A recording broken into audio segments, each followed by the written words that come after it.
Buenas tardes una vez más.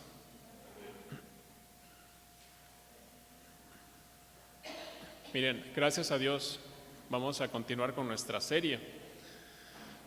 Esta serie que inició hace ya como 6 meses en el Evangelio de Juan. Y en esta oportunidad ya estamos en el capítulo 5. En el capítulo 5, nuestro pasaje de hoy es en los versículos 10, 11, 12, hasta el versículo 16, pero para que tengamos el contexto y refresquemos nuestra memoria, porque la semana pasada iniciamos con la primera parte del capítulo 5, vamos a leer desde el versículo 1 en adelante hasta el 16. Dice así la palabra de Dios: Después de estas cosas había una fiesta de los judíos y subió Jesús a Jerusalén. Y hay en Jerusalén, cerca de la puerta de las ovejas, un estanque llamado en hebreo Betesda, el cual tiene 5 pórticos. En estos yacía una multitud de enfermos, ciegos, cojos y paralíticos que esperaban el movimiento del agua. Porque un ángel descendía de tiempo en tiempo al estanque y agitaba el agua, y el que primero descendía al estanque después del movimiento del agua quedaba sano de cualquier enfermedad que tuviese. Y había allí un hombre que hacía 38 años que estaba enfermo. Cuando Jesús lo vio acostado y supo que llevaba ya mucho tiempo así, le dijo: ¿Quieres ser sano? Señor, le respondió el enfermo, no tengo quien me meta en el estanque cuando se agita el agua, y entre tanto que yo voy, otro desciende antes que yo. Jesús le dijo: levántate, toma tu lecho y anda. Y al instante aquel hombre fue sanado y tomó su lecho y anduvo, y era día de reposo aquel día. Vamos al 10, que es nuestro pasaje de hoy, 10 al 16. Entonces los judíos dijeron a aquel que había sido sanado: es día de reposo, no te es lícito llevar tu lecho. Él les respondió: el que me sanó, él mismo me dijo, toma tu lecho y anda. Entonces le preguntaron: ¿quién es el que te dijo, toma tu lecho y anda? Y el que había sido sanado no sabía quién fuese, porque Jesús se había apartado de la gente que estaba en aquel lugar. Después le halló Jesús en el templo y le dijo: mira, has sido sanado, no peques más, para que no te venga alguna cosa peor. El hombre se fue y dio aviso a los judíos que Jesús era el que le había sanado, y por esta causa los judíos perseguían a Jesús y procuraban matarle, porque hacía estas cosas en el día de reposo. Oremos.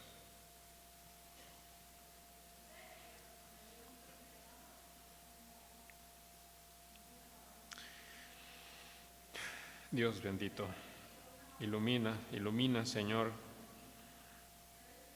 Ilumina con tu Espíritu, Señor, la luz de tu palabra predicada, proclamada, que te glorifica a ti, que edifica a la iglesia, que la limpia, que la purifica, a la novia, y que es poder para salvación de los que han de ser salvos. Señor, ilumina con tu palabra, en Cristo Jesús.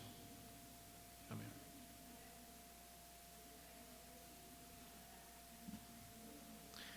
Ok, ¿dónde estamos parados? Bueno, Jesús, nuestro Señor, está en Jerusalén, está en la fiesta, y es día de reposo, y acaba de sanar a un hombre que tenía 38 años enfermo. El hombre estaba en una camilla. El día que lo sanó era para nosotros el sábado, para los judíos, porque todos ellos eran judíos, para ellos era el Shabbat, que era el día de reposo para ellos. Todo esto sucedió en Jerusalén, y ahí en Jerusalén había un estanque. Los arqueólogos recientemente creen que lo descubrieron, el estanque de Betesda. Entonces llegó nuestro Señor Jesús ahí a este estanque, al de Betesda, y vio al hombre enfermo y lo sanó al enfermo. Jesús le dijo: levántate, toma tu lecho y anda, le dijo. ¿Y qué pasó? Pues lo que pasó fue que al instante aquel hombre fue sanado, tomó su lecho y anduvo. Eso fue lo que pasó. Pero lo que estamos viendo en el pasaje de hoy, de los versículos 10 en adelante, es como que la segunda escena. La primera escena fue Jesús haciendo el milagro, sanando a este hombre. Ahora estamos en la segunda escena. Cuando este hombre recién sanado ya se iba, camilla en mano, se le aparecen los judíos. Se le aparecieron los fariseos. Iba caminando, le salieron al encuentro la autoridad. La autoridad. Miren, anécdota. Cuando era niño, en el pueblo había pues de todo, con lo que hay en un pueblo. Había el señor cura, había policía, 2 o 3 policías. Pues yo me imagino que esto que sucedió es como si se le hubieran aparecido el cura y la policía al mismo tiempo a este hombre. ¿Se imaginan? Los fariseos, los judíos eran temidos porque eran estrictos. Este hombre estaba violando el día de reposo, le salen al encuentro, le dicen: no te es permitido cargar tu camilla, es día de reposo.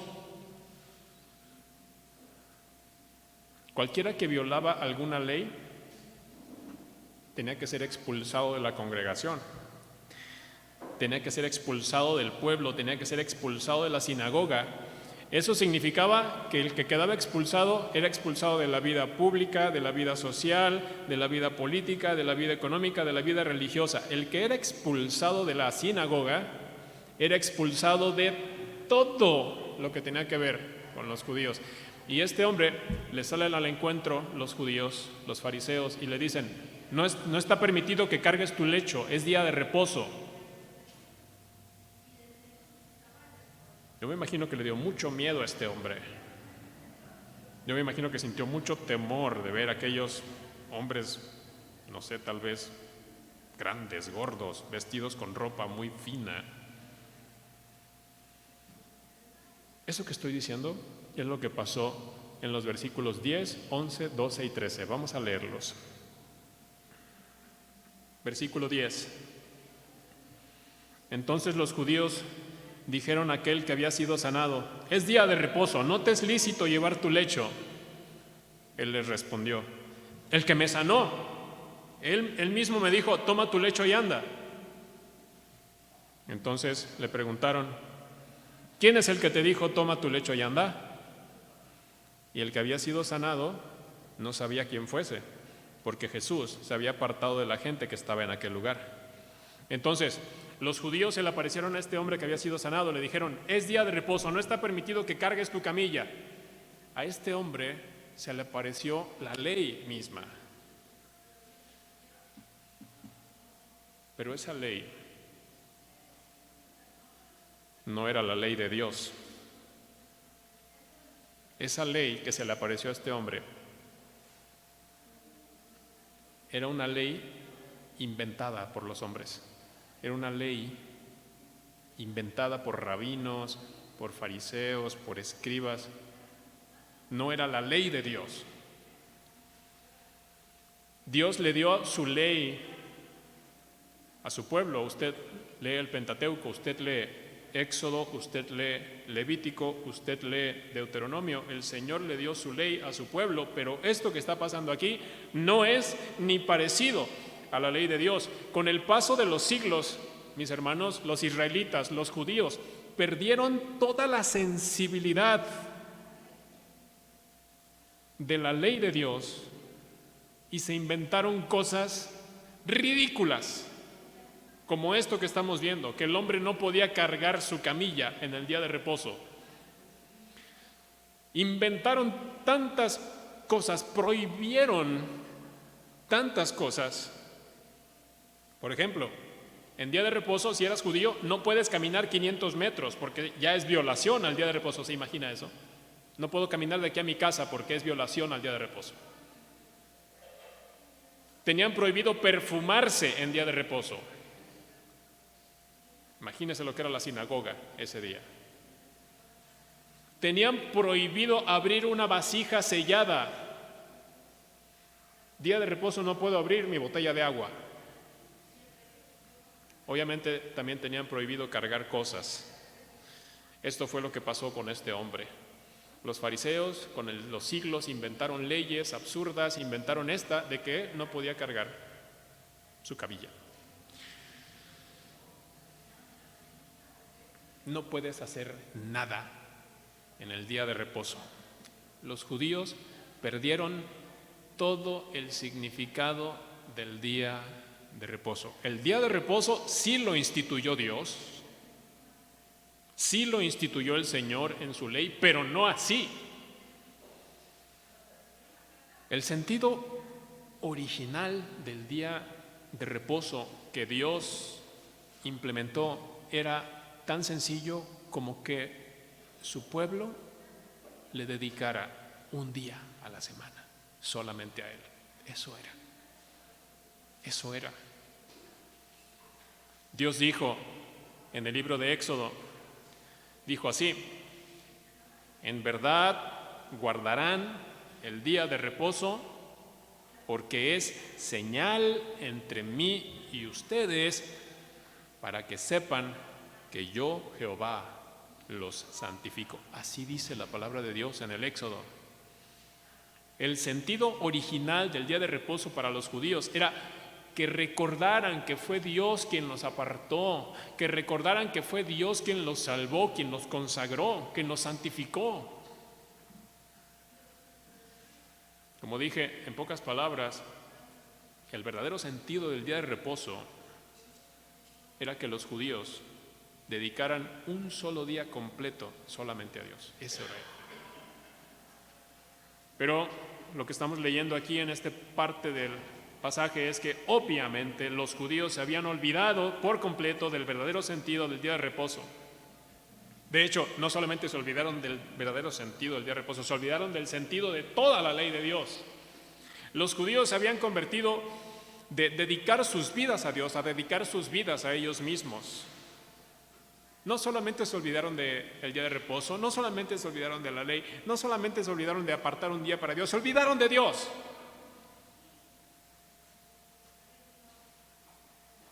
Tanto así que se inventaron un Dios rarísimo, nada que ver con la palabra de Dios. Se inventaron un Dios conforme a sus mentes retorcidas, como la mente retorcida que tenemos todos, hermanos. Por eso, ahí en el versículo 10, le dicen los judíos a este hombre: es día de reposo, no te es lícito llevar tu lecho. En este punto,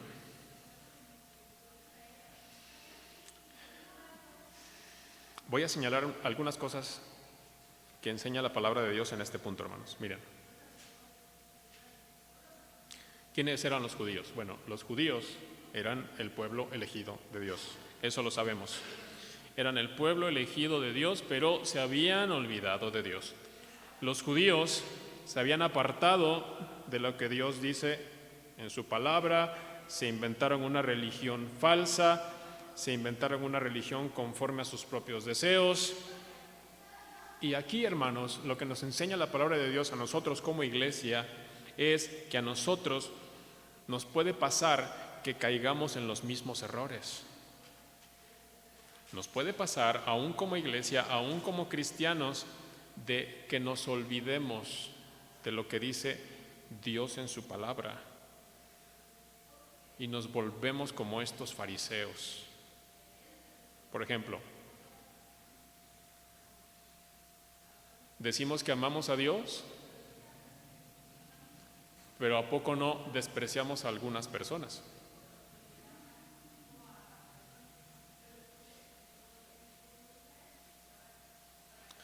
Decimos que amamos a Dios, decimos que somos cristianos, pero hacemos distinción, es la verdad, hacemos distinción de personas, preferimos a unos sí, a otros no. Ay, este hermano me cae gordo, mejor platico más con este siempre, y todos los domingos me agarro siempre al mismo y no platico con los demás y nunca le hago caso al hermano que me cae mal.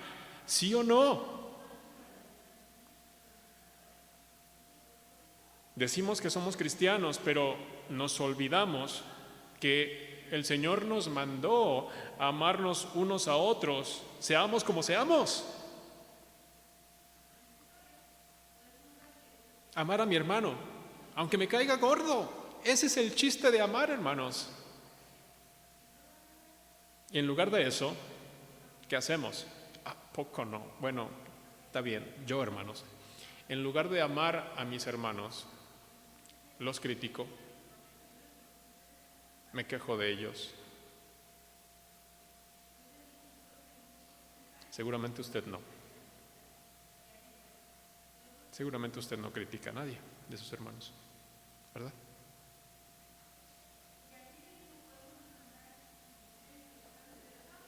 Se pusieron muy serios.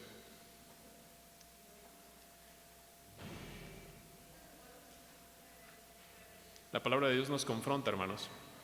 Nos limpia, nos confronta y nos limpia. Porque estas cosas no deben ser así. Esa es la maravilla de la palabra de Dios, que limpia a la novia.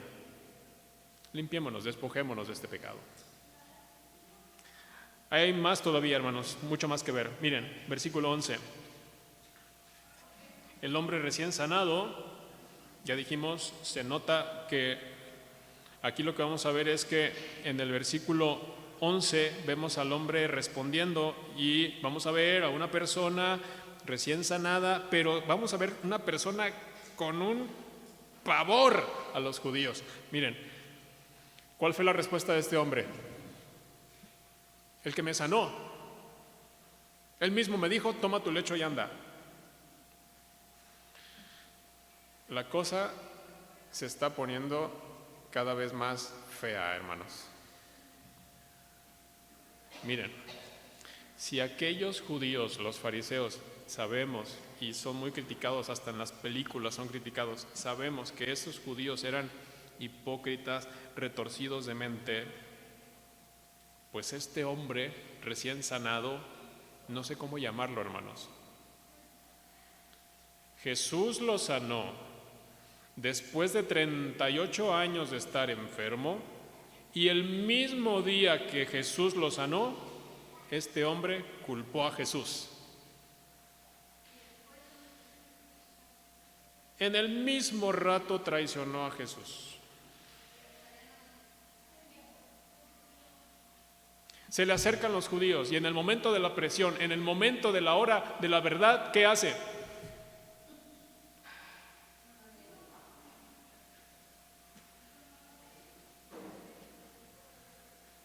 Culpar a Jesús delante de la autoridad.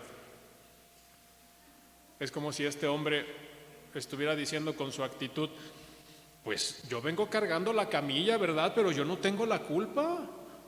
El que me sanó fue el que me dijo, cárgala. Le está echando la culpa al Señor. No sé cómo. Hay un comentarista respetable, hermano, valiosísimas aportaciones en sus comentarios, pero este comentarista opina, aún con todo esto que estamos viendo, aún así opina que este hombre, el recién sanado, era cristiano, que era creyente. Aquí estamos viendo que no tiene nada de cristiano. Este hombre acaba de recibir un milagro de Jesús y está clarísimo que Jesús no era su Señor. Jesús no era su Salvador. El hombre no está reconociendo a Jesús como tal, no le temía a Jesús, le temía a los hombres.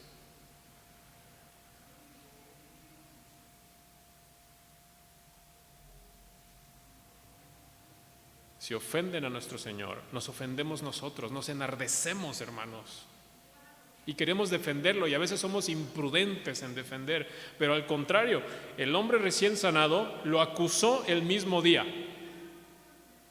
que lo sanó. Y saben que, amados hermanos, iglesia, amigos todos, por desgracia, en las iglesias pasa exactamente lo mismo. En las iglesias, usted sabe, la palabra de Dios nos habla de esto también, el trigo y la cizaña crecen juntos. En las iglesias hay creyentes, pero también hay no creyentes como este hombre. Miren qué sucede. El creyente no puede negar a su Señor, no puede. A la hora de que se presenta la tentación, a la hora de que se presenta la amenaza, niega a tu Señor. El creyente se siente redargüido. ¿Cómo voy a negar a mi Señor?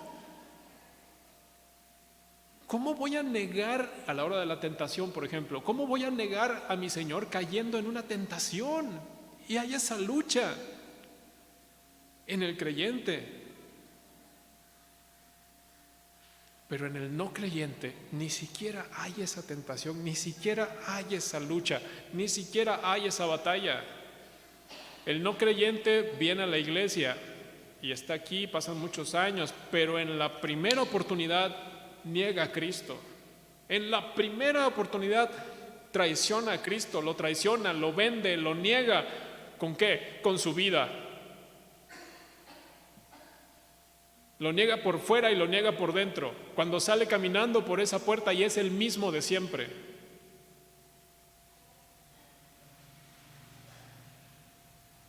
Este hombre, el que fue sanado, recibió una misericordia de Jesús tan grande. Lo sanó después de 38 años. Le regaló Jesús la salud. ¿Jesús tenía que hacerlo? No tenía que hacerlo. ¿Lo merecía este hombre? No lo merecía, como ninguno de nosotros aquí merecía nada, hermanos. Usted y yo no merecemos nada.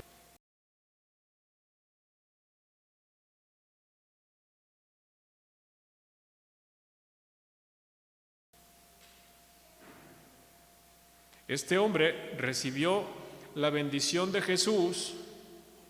Al Señor ahorita no lo vemos cara a cara, lo vamos a ver cuando regrese y venga por su iglesia. Pero este hombre, el que fue sanado de 38 años de su camilla, lo vio cara a cara, recibió la bendición cara a cara de parte de Jesús.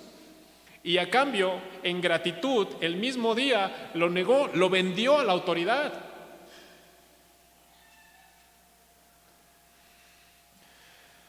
Pero es un no creyente.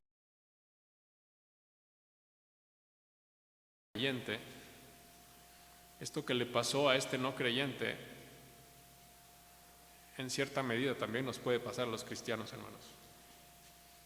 Mientras estemos en esta carne, también puede pasarnos a nosotros, porque también nosotros somos insensatos cuando nos aferramos a pecar. ¿A poco no?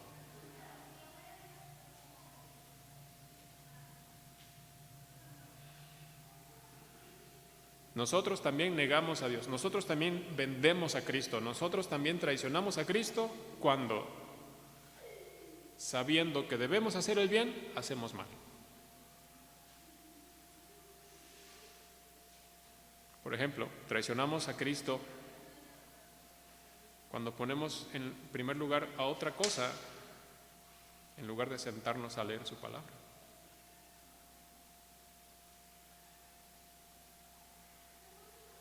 Cuando preferimos lo terrenal.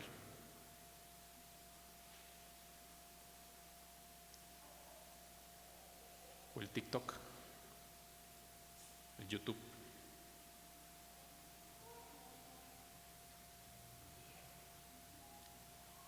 Pero hay una gran diferencia. Hay una gran diferencia entre aquel hombre y el pueblo del Señor. Porque Cristo pagó con su sangre las traiciones de todo el pueblo del Señor. Cristo pagó con su sangre en la cruz todas nuestras negaciones, pasadas, presentes, futuras, todas nuestras traiciones.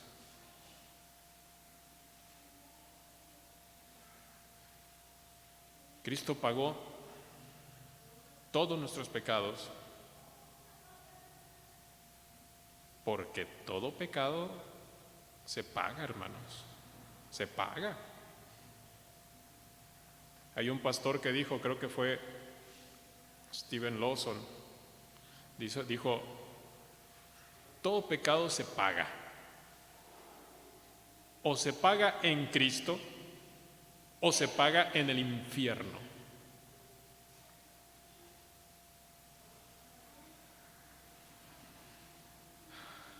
Pero todavía no termina, hermanos, todavía no termina. Vamos al versículo 12. Versículo 12. En el versículo 12, los judíos le preguntaron al hombre, ¿quién es el que te dijo, toma tu lecho y anda? Es increíble, hermanos.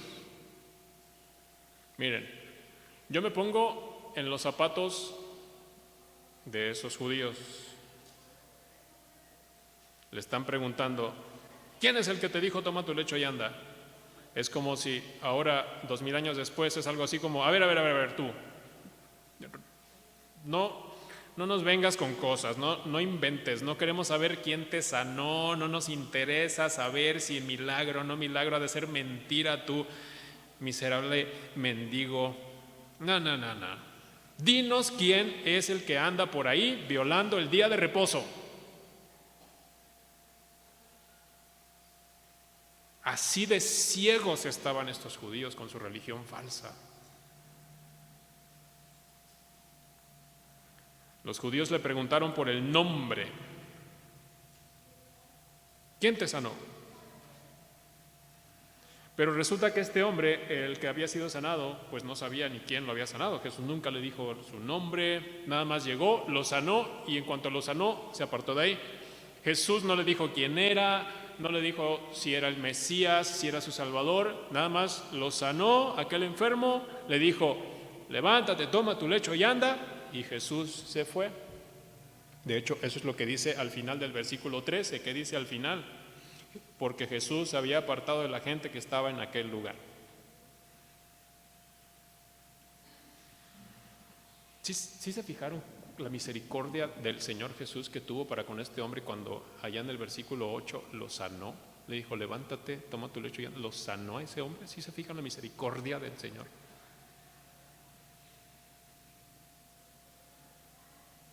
Ahora vamos a ver todavía más misericordia. Estamos yéndonos versículo por versículo. Versículo 14, miren. Versículo 14 dice, después Jesús halló a ese hombre en el templo y habló con él. O sea, el hombre ya lo traicionó. Ya lo vendió. Aún así Jesús lo vuelve a buscar. Primero lo buscó en el estanque de Betesda, ahorita lo busca en el templo. Versículo 14 dice, después le halló Jesús en el templo y le dijo, mira, has sido sanado, no peques más, para que no te venga alguna cosa peor. Lo llamó ya una vez y tuvo misericordia una vez en el estanque de Betesda. Luego lo vuelve a buscar después que lo traicionó, lo vuelve a buscar y le dice, no peques más.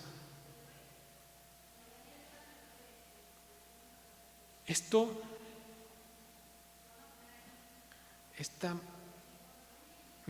misericordia, esto me recuerda cómo el Señor llama una vez y otra vez y otra vez a las personas, hermanos. Por lo menos fue mi caso. El Señor llamando una vez y otra vez y yo pecando y pecando. Seguramente fue tu caso también. o parecido. Miren, bien fácil, aquí mismo en la iglesia, aquí, en esta semana dijimos trigo, cizaña, creyentes, no creyentes. Aquí muchos son llamados a los pies de Jesús cada semana, así como este hombre, misericordia tras misericordia tras misericordia. Jesús le está diciendo, mira, has sido sanado, no peques más para que no te venga alguna cosa peor. Yo personalmente creo una versión amplificada de estas palabras de Jesús serían algo así. Yo sé que me acusaste con los judíos, yo sé que me vendiste a la autoridad, sé que no crees en mí. Con mucho amor te digo esto, no me vuelvas a acusar para que tu condenación no sea peor. Qué corazón tan maravilloso, hermanos, el de Jesús. Qué corazón tan bondadoso, tan misericordioso. Jesús le está mostrando gran misericordia a este hombre. El Señor quiso meterle freno, decirle, detente ya, para, no peques más. Porque lo que te espera después de esta vida, ahorita ya estás caminando, ya estás sano, pero un día tendrás que morir. Lo que te espera después, deja ya de pecar, deja ya de negarme, deja ya de traicionarme, deja ya de no creer en mí para que no te venga algo peor.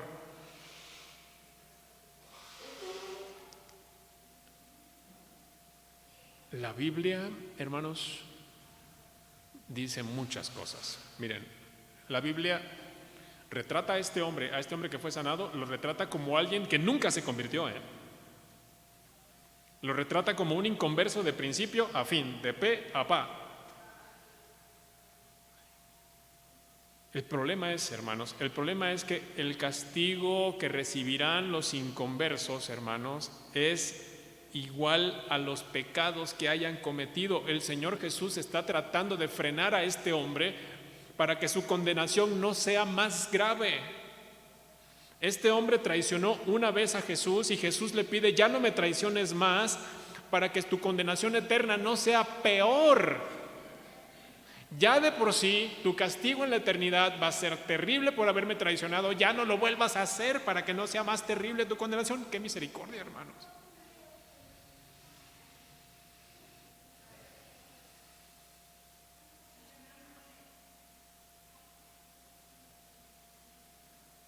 Así como la misericordia que tenemos nosotros para con los inconversos, ¿verdad? Porque somos bien misericordiosos con los inconversos, ¿verdad?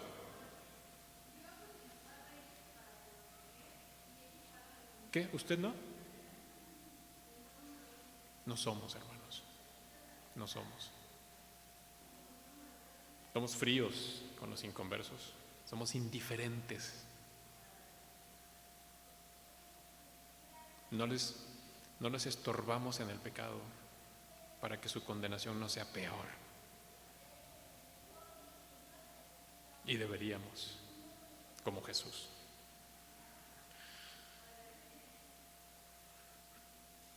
Y luego en el versículo 15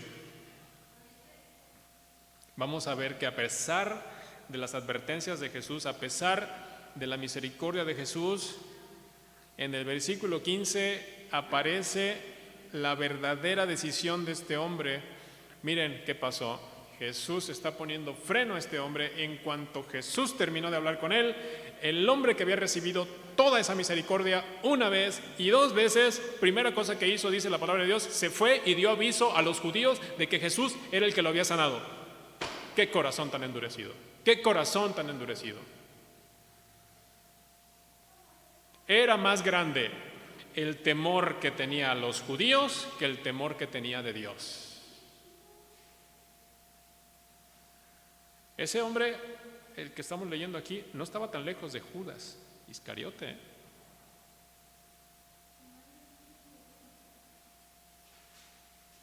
Traidor, de principio a fin. Lo malo, hermanos, es que nosotros también estamos bien cerca, porque aún estamos en esta carne. No, hermanos, no podemos negar a Jesús. No podemos. Pero continuando con nuestro texto, los actos irresponsables, imprudentes, bueno, sí eran responsables para mal, los actos de este hombre recién sanado provocaron unas consecuencias muy graves para Jesús.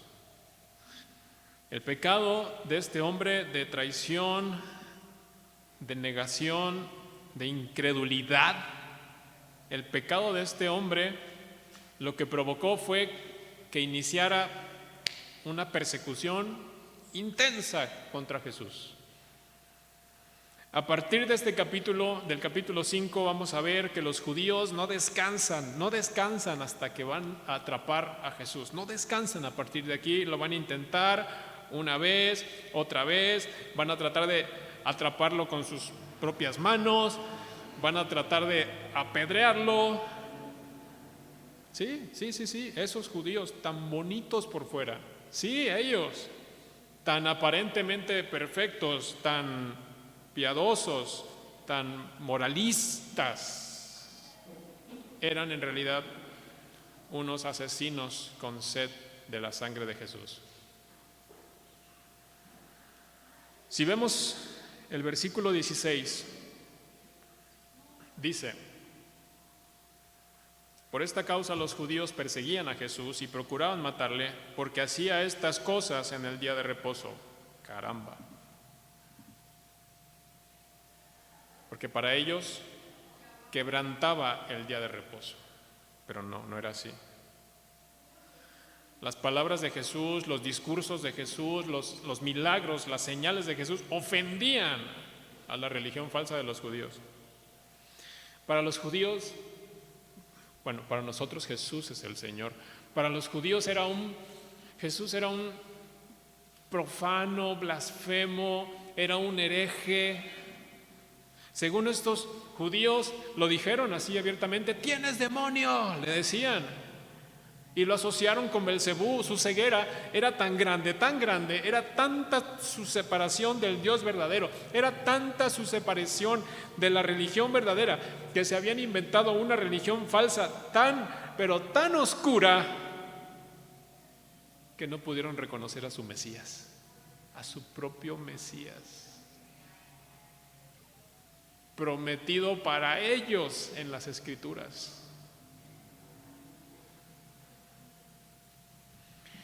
Pues bien, con todo y esto, lo que más debemos resaltar de este pasaje, hermanos, no es la traición del hombre, eso no es lo más prominente del pasaje, eso yo lo he hecho prominente en la primera parte del sermón. Tampoco es la parte más importante de este texto, tampoco es la hipocresía de los judíos, tampoco. La parte importante de este pasaje es Jesús. Así que, si me permiten, vamos a dedicar los últimos minutos a observar a Jesús, nuestro Señor, en el pasaje. Miren, en este pasaje que acabamos de leer, nuestro Señor Jesús muestra algo muy importante. Ya vimos, Jesús muestra su misericordia para con el más vil de los pecadores. Jesús muestra su misericordia, su bondad. Misericordia, usted sabe, es compasión hasta las entrañas. Eso es la misericordia, compasión hasta las entrañas por alguien que está en una miserable condición. Aquí estamos viendo la compasión de Jesús hasta las entrañas por ese hombre que lo traicionó una vez, que lo traicionó 2 veces. Dígame una cosa, ¿quién es el ser humano de carne y hueso que puede ser así de misericordioso como Jesús?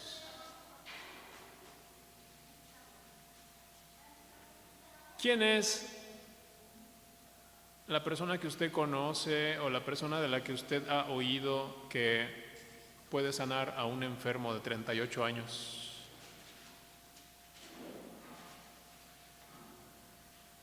¿Qué hombre, qué mujer, o usted, o a quién conoce usted que puede tener misericordia del traidor que lo vendió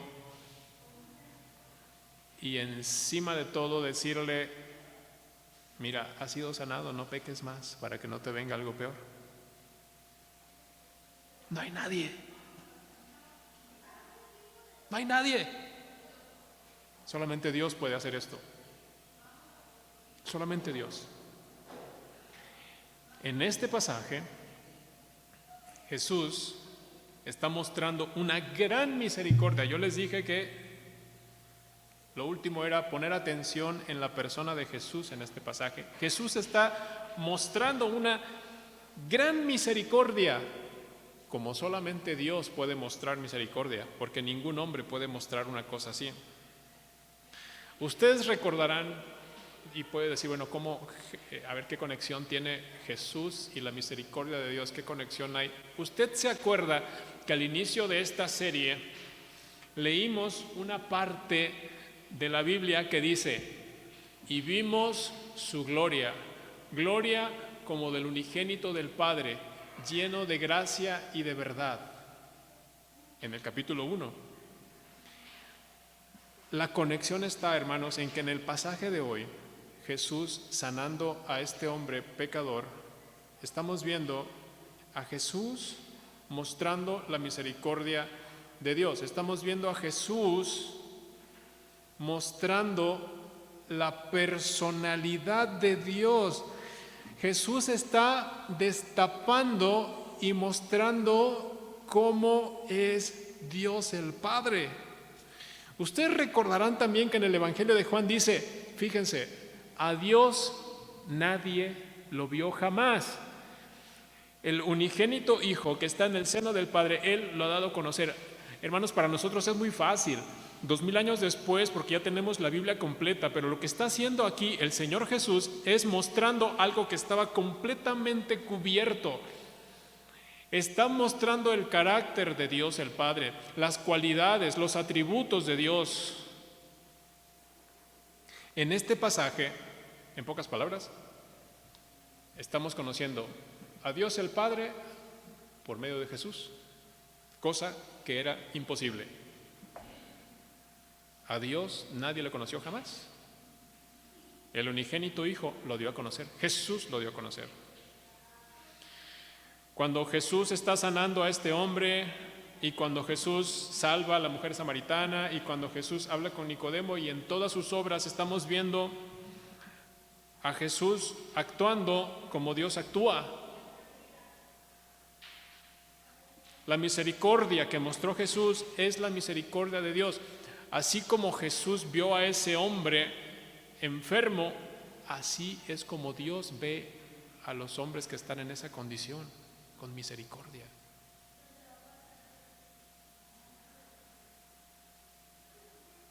Jesús vino a mostrarle a la humanidad algo que la humanidad no podía conocer, algo que la humanidad no conocía, algo que el ser humano era ajeno, era completamente oscuro, velado, imposible de saber. Jesús vino a mostrarle a la humanidad cómo es Dios, quién es Dios, qué hace Dios, cómo es el corazón de Dios, cómo es el misericordioso corazón de Dios para con el pecador que no lo merece. Eso está mostrando Jesús. ¿Y saben qué, hermanos? Tú dirás, ¿cómo? Este es el Jesús que el mundo necesita conocer. Este es el Jesús que necesitamos predicar.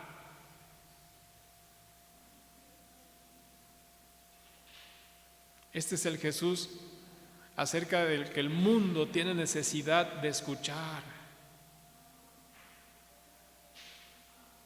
el de Dios por medio de Jesús, de un Dios misericordioso, un Dios que salva al más vil, traidor, vendedor, negador,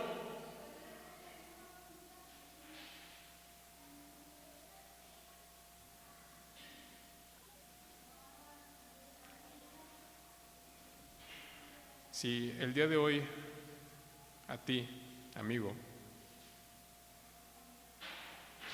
por medio de la palabra de Dios y su Espíritu, te están siendo como abiertos los ojos en este momento para ver a Dios por medio de Jesús. Si en este momento la palabra de Dios, el Espíritu de poder está abriendo tus ojos para mostrarte a un Dios misericordioso para con el pecador, si te está dando la oportunidad de poder ver que Jesús es quien va a tener misericordia de ti a pesar de tu traición, a pesar de tu negación, a pesar de haber ignorado su voz tantas veces, a pesar de tu incredulidad. Si el Espíritu y la palabra están hablando a tu corazón el día de hoy, yo te digo, ven a Él, ven a Él. No peques más. Ven a Cristo en arrepentimiento, en fe.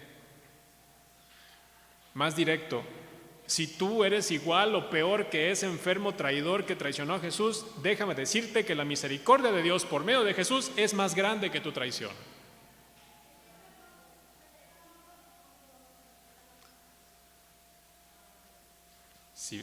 Si vienes a Cristo en arrepentimiento y fe. Ven a Cristo, confiésale tu pecado, arrepiéntete, cree en Él para que tengas vida eterna.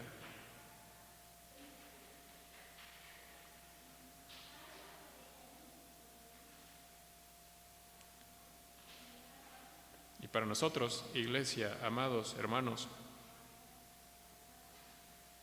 la palabra de Dios nos está mostrando que este es el Jesús que debemos mostrar. Este es el Jesús que debemos predicar a los inconversos. Que debemos predicar al Jesús que refleja perfectamente la imagen de Dios, porque Él es la imagen misma de Dios.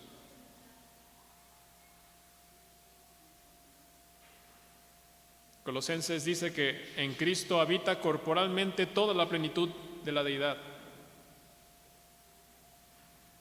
A Dios nadie lo vio jamás, hermanos. Cristo lo da a conocer y la iglesia tiene la misión de dar a conocer a ese Cristo que nadie nunca vio.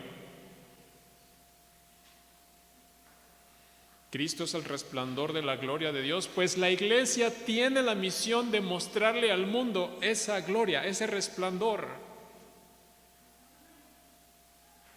Este Jesús que estamos leyendo aquí en los versículos de hoy, en todo el Evangelio de Juan, es el que debemos predicar, amados. Misericordioso, compasivo, dispuesto a perdonar al pecador. ¿Cuántas veces llegamos con el inconverso y le predicamos juicio? Y ya viene el fin, y ya viene el juicio, y tu castigo, y tu pecado, y ¿cuántas veces?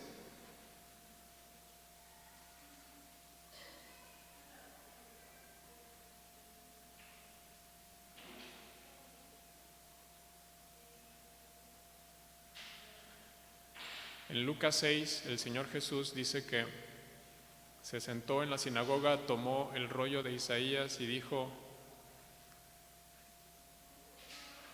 acerca de que Él vino para dar vista a los ciegos, libertad a los cautivos.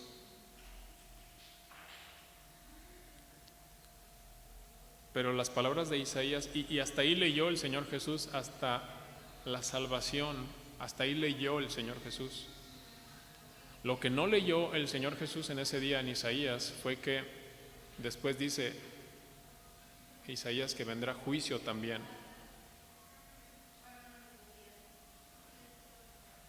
Porque primero es salvación, hermanos.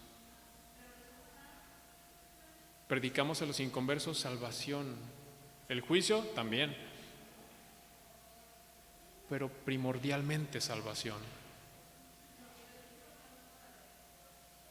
Si has estado pegándole de bibliazos a los inconversos, deja de hacerlo. Y sé más compasivo, sé misericordioso como el Señor que estamos viendo aquí, teniendo misericordia con el más vil de los pecadores.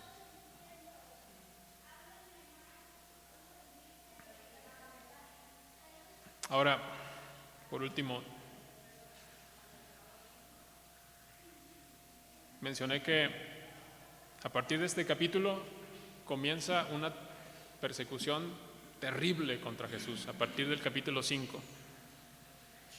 Y a partir de aquí vamos a estar viendo a los judíos persiguiendo a Jesús con deseo de sangre, con deseo de venganza. Y a pesar de todo eso, a pesar de la maldad de los judíos, acuérdense, Jesús era judío y acuérdense que era el Mesías prometido a los judíos.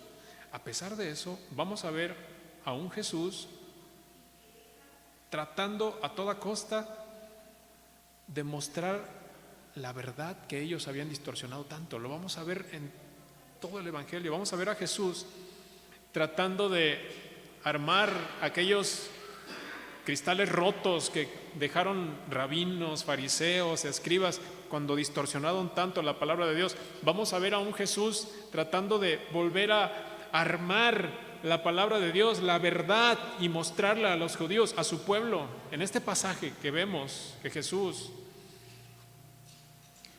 usa todas las cosas, hermanos. Jesús es Dios y seguía un plan preestablecido. Miren, Jesús llega todo era intencional. Jesús llega con un enfermo, sana al enfermo, se aparta de la gente, vuelve a encontrarse con él en el templo, luego habla, responde, se deja perseguir por los judíos y les responde a los judíos. Todas esas cosas son hechas a propósito. Jesús está siguiendo un plan que estaba predefinido, que estaba preestablecido, porque la finalidad de Jesús como Mesías era confrontarlos con una religión bien equivocada, bien deformada que ellos estaban llevando. Como dije, ya vimos de la misericordia de Jesús, pero ahorita estamos viendo que también vamos a ver de aquí en adelante, vamos a ver a un Jesús que tiene la intención de volver a formar la religión de Dios, su Padre, que le dio a Israel, una religión que Israel mismo deformó. Pero Jesús vino a reformar la religión para que su pueblo se apartara de adoración falsa, de religión falsa y se volviera a Dios.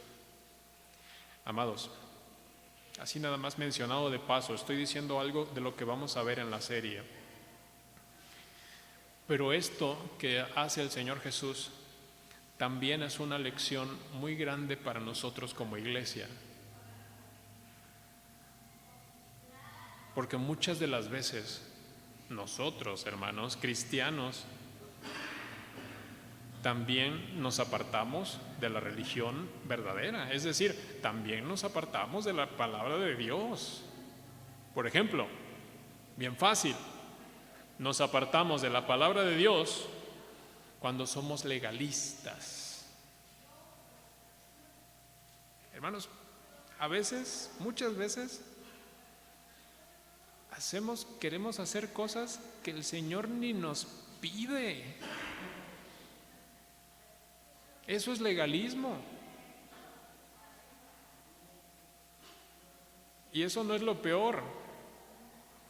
Lo peor es que muchas veces queremos que los demás hagan cosas que Dios no les pide a los demás que hagan.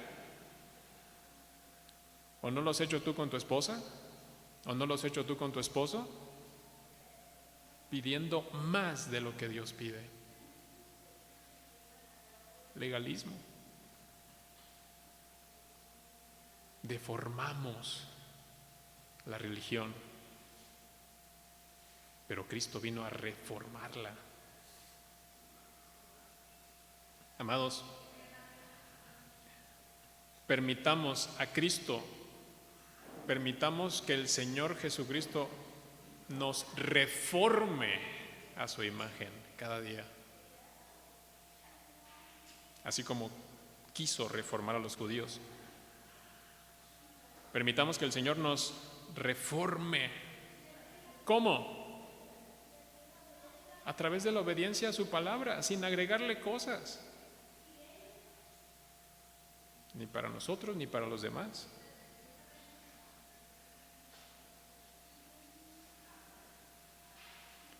Cierro el sermón mencionando que hemos repetido aquí que hay un pasaje del Evangelio de Juan, que es Juan 20, 30 y 31, que está presente en todo el Evangelio, Ahorita vimos a Jesús teniendo misericordia, ahorita vimos a Jesús reformando a su pueblo, ahorita vimos a Jesús presentándose Él como Dios, como lo que realmente es, y para que todos crean en Él. Ese pasaje que está en Juan 20, 30 al 31 dice: hizo además Jesús muchas otras señales en presencia de sus discípulos, las cuales no están escritas en este libro. Pero estas se han escrito para que creáis que Jesús es el Cristo, el Hijo de Dios, y para que creyendo tengáis vida en su nombre. Este es el sentido de todo el Evangelio. Hermano, que sea también el sentido de toda tu vida. Que vivas una vida de vida eterna. Una vida como la de Cristo, ya no la vida pasada. Baste ya el tiempo pasado. Y que sea también tu predicación, así como estos dos versículos están presentes en todo el Evangelio de Juan, que esté también presente en tu predicación a los inconversos. Presentarles al Cristo Dios, presentarle las señales de Cristo, presentarle las obras en día de reposo. Que tu predicación sea la Biblia, pues, amados, y no otra cosa. Gracias a Dios estamos entrando a un capítulo formidable, hermoso. Después vamos a ver el 6, el Señor en Galilea, luego el 7 otra vez, y el 8, y tesoros, hermanos, tesoros muy grandes, gracias a Dios. Por lo pronto, terminamos. Oremos. Bendito Señor, gracias por tu palabra. Ilumínanos, Señor, con tu Espíritu Santo, con la luz de tu palabra. Ilumina nuestros corazones. Ilumínanos con tu Espíritu para entender. Ilumínanos con tu palabra para vivir, para predicar conforme a tu voluntad, en la religión verdadera, con misericordia.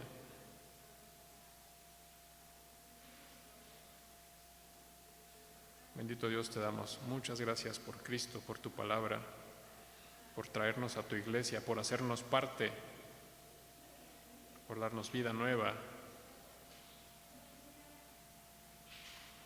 y por la vida eterna en Cristo, que todos nuestros pecados fueron pagados. Te pido también por los que están aquí, que no creen, que conforme a tu voluntad, Señor, vengan a salvación los que han de ser salvos, y que como iglesia podamos refrenar a los que no serán salvos y refrenar para que no les venga algo peor.